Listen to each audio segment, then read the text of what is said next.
Halo saudaraku dimanapun Anda berada. Selamat datang kembali di video news channel berita masa kini yang menyajikan informasi menarik dan bombastis pastinya.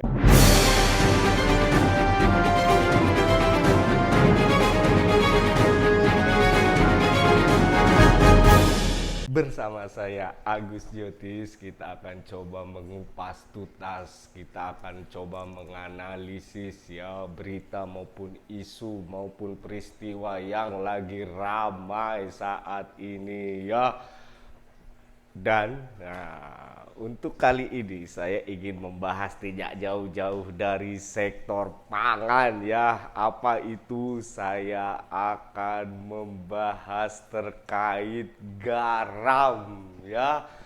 Oke, karena apa ya?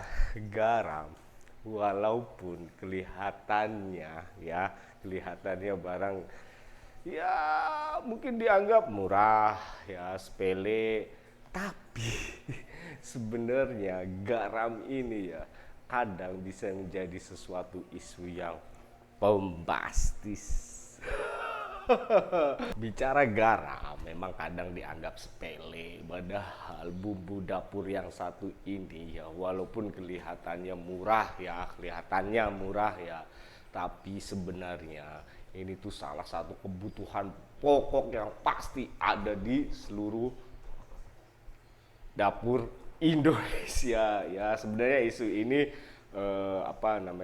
saya ambil dari karena kemarin saya baca berita dari Detik ya, di mana Detik pada hari Jumat tanggal 28 Januari 2022 itu mengangkat berita terkait dengan jurus holding BUMN Pangan Pacu Produksi Garam Nasional ya, di mana dalam isi berita tersebut ya, di mana holding pangan BUMN ID Food ya itu pengen meningkatkan produksi garam ya. Di sini ada yang memberikan statementnya, yaitu Direktur Pengembangan dan Pengendalian Usaha PT Raja Wali Nusantara Indonesia Persero ya, Febriana, mengatakan ID Food melalui PT Garam akan meningkatkan ekosistem pangan garam sebagai upaya mewujudkan kemandirian pangan garam ya. Itu dimana quote dari Pak Febri ini, ID Food akan terus lakukan transformasi pengembangan bisnis di sektor garam. ID Food melalui PT Garam akan terus menopang ekosistem pangan garam dari hulu ke hilir melalui peningkatan kemitraan dengan petani garam, jelas Febri dalam keterangan resmi saat menerima kunjungan bersama Komisi 4 DPR RI di Gresik, Jawa Timur, Kamis 27 Januari 2022. Oh oke, ini berita dari rilis ya, walaupun mungkin juga waktu bukan ada beberapa teman-teman wartawan yang di sana ya. Dari berita ini dapat saya ambil ya bahwasanya BUMN di sektor pangan ini, terutama PT Garam ya, ini karena memang domainnya dia ya untuk terkait dengan garam itu, pengen membangun ekosistem bisnis garam ya, bisnis garam dari hulu sampai hilir, mulai produksi sampai garam itu bisa dikonsumsi masyarakat. Dan balik lagi ya, berita seperti ini atau saya dengar langsung seperti ini bukan sesuatu hal yang baru buat saya, karena dari dulu saya liput di Kementerian Kelautan dan Perikanan ya, karena masih domainnya ini masih KKP untuk produksi ya, setahu gue masih KKP, tapi wewenang impor, nah balik lagi nih, wewenangnya impor dikembalikan Kemenperin ya. Isu seperti ini sering kali dan sering banget saya dengar ya, kadang di salah satu momen itu dinaikkan lagi gitu ya kan, karena apa, waktu defisit garam, adanya impor, wah rame lagi ya. Hal seperti ini ya, hal terkait dengan ingin membangun ekosistem teknologi dan lain sebagainya, ini itu sebenarnya bukan sesuatu hal yang baru ya, lama loh, hampir 10 tahun saya mendengar ini, dan faktanya sampai detik ini juga ya mana ya realisasinya ya antah berantah lah, hanya sebatas statement. Bahkan dulu ya setiap kali pergantian menteri di Kementerian Kelautan dan Perikanan, salah satu isu utama juga garam. Saya inget banget itu Menteri Susi Pujiastuti waktu baru dilantik, berapa hari dia bilang gampang kecil urusan garam, 3 bulan kelar gitu.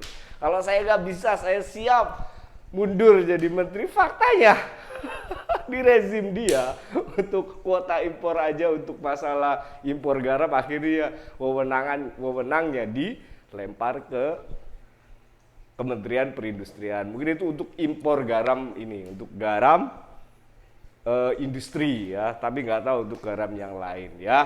Karena memang masalahnya garam itu kan Indonesia dianggapnya itu kan garamnya tidak sesuai dengan kebutuhan industri ya, HCl atau apa istilah 9, minimal itu 95, tapi Indonesia itu masih berapa gitu kandungan HCl dan lain sebagainya. Nah ya, balik lagi terkait dengan garam ya, ini ya maksudku ya, kalau menurut saya sih wacananya bagus kalau menurut saya ya, wacananya bagus karena kita tahu ya Indonesia itu ya mempunyai garis pantai itu sekitar 98.000 kilometer, bahkan sampai 108.000 kilometer. Ya, data terakhir saya baca katanya 108.000 kilometer bibir pantai. Berapa sebenarnya kalau dikelola tuh potensi garam Indonesia sebenarnya secara produksi? Ya, secara produksi harusnya ya tidak bisa dibayangkan. Indonesia kan nomor 2. Indonesia nomor 2 setelah Amerika kalau nggak salah. Setelah Amerika panjang bibir pantainya. Keren kalau kelola bener. Dan memang kalau BUMN ya, BUMN ini PT Garam bener ngelolanya, nggak cuma sekedar statement. Keren ya, keren. Karena apa? Balik lagi ya. Aduh, kasihan. Garam itu impor kalau bicara impor tahun 2021 itu sekitar 3,07 ya, tidak 3,07 juta ton loh impor garam. Mungkin tahun 2022 kalaupun ada penaikan atau penurunan nggak jauh dari itu. Ya, harusnya ya Indonesia nggak bisa impor, bahkan kita yang ekspor. Harusnya begitu, harusnya. Impor kita dari mana ya? Australia, India kalau nggak salah tuh garam. Australia negara kecil bos, jadi importir garam. Indonesia bibir pantainya buset panjang banget. Nah ini salahnya di mana ya? Salahnya di mana? Kalau teknologi saya rasa ya, kalau memang pemerintah niat bisa, nggak ada yang nggak bisa. Jangan cuma niat tapi dikerjakan. Nah itu kan masalahnya kan di situ. Ya balik lagi, kasihan petani. Kalau dulu saya ngobrol sama beberapa, sering dulu saya sering liputan garam tuh, sering ke Madura, terus kemana itu sering. Kalau mereka sih sebenarnya nggak butuh harga garam mahal sebenarnya. Sebenarnya apa? Stabil aja. Kadang kalau lagi hancur kan 100 rupiah per kilo, 200, ya kasihan petani jerit. Sebenarnya ada harga yang stabil aja buat mereka ya, produksi mau sebenarnya, cuma masalahnya kan bukan apa-apa ya. Mereka produksi harga hancur karena apa? Harga hancur karena apa? Barang impor masuk. Nah ya makanya ini balik lagi kalau bicara kita sektor pangan ini ya, tidak terlepas dari sektor pangan secara keseluruhan ya. Garam pun sama. Di sini ada yang mainin. Saya rasa ini mewujudkan kemandirian, kedaulatan garam itu ya karena satu ya. Kita itu memang dibikin ya. Kita dibikin itu biar teknologinya nggak bisa menyamai mereka. Karena apa ya? Satu doang, karena biar barang-barang negara-negara importir garam itu bisa masuk ke Indonesia, karena kita pasar potensial buat mereka gitu sebenarnya. Nah kan, sekeras apa dulu Susi, orangnya kan keras tuh di publik, apa nggak sanggup dia ngurusin masalah garam, ya dianggap sepele. Nggak sanggup dia sampai menang impor garam aja jatuh ke Kementerian Perindustrian. Nah ya, modal garang banget, inget banget gue garang dia. Ngomong masalah garam, gampang, teknologi apa yang nggak bisa sampai detik ini. Mana kualitas garam kita dianggap nggak sesuai dengan kebutuhan produksi. Ya ulah siapa kalau bukan ulah mafia, ulah kartel atau yang main di dalam sini. Karena apa? Biar Indonesia tetap impor garam. Ya itu satu komponen lagi, garam bos, yang dianggap sepele. Kita masih impor 3 juta ton sekian ya. Gitu. Ya kenapa lah kadang saya konsen di sektor pertanian itu seperti ini. Oke ya, poinnya kalau memang PT Garam punya wacana dan keinginannya membangun ekosistem bisnis mulai dari produksi dari hulu sampai hilir ya,